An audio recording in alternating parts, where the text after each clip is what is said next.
So we're about 1 block south of Pioneer Square, and these are all like beautiful brick buildings in this area.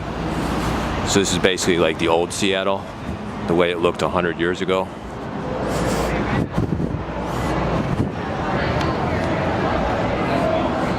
It's just a shame they can't build beautiful brick buildings like this today.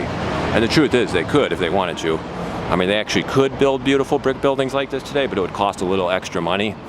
And obviously, they don't want to spend the little extra it would cost to make the buildings look beautiful like in this area. You know, they'd rather just build them cheap, sell them for, you know, $1 million for a, you know, 1,200 square foot condo and make, you know, tons and tons of profit. That's basically how it is.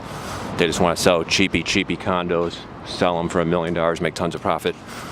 Whereas 100 years ago, they actually built the buildings to last, and they actually built them with brick and stone, and they're just absolutely beautiful.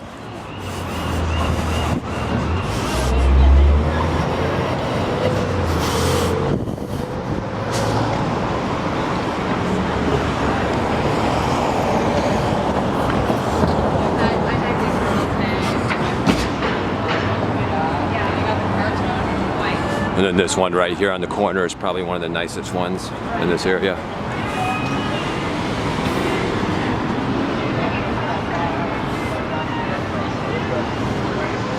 It's like got beautiful stonework in the front, and it's just a really nice building.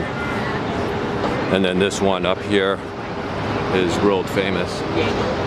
It was built, I think it was 100 years ago. I believe they just had their 100-year anniversary. So I think it was built in 2000. I mean, it was built in 1916, I believe. Yeah, because I believe in 2016 is when it had their anniversary. So I know it's over 100 years old, because I know they just had their anniversary a while ago. So it's over 100 years old. And it's just like beautiful when you look at the skyscrapers that they built 100 years ago, how beautiful they are. And then you look at the modern skyscrapers that they built, say, 20 years ago, and they're less beautiful. You know, they're not as nice. They're still pretty, they're just not as nice. And then you look at that other neighborhood I showed you, where they, you know, have the 10-story buildings, and they're just ugly. And those are where they sell the condos for $1 million. It's just ugly buildings.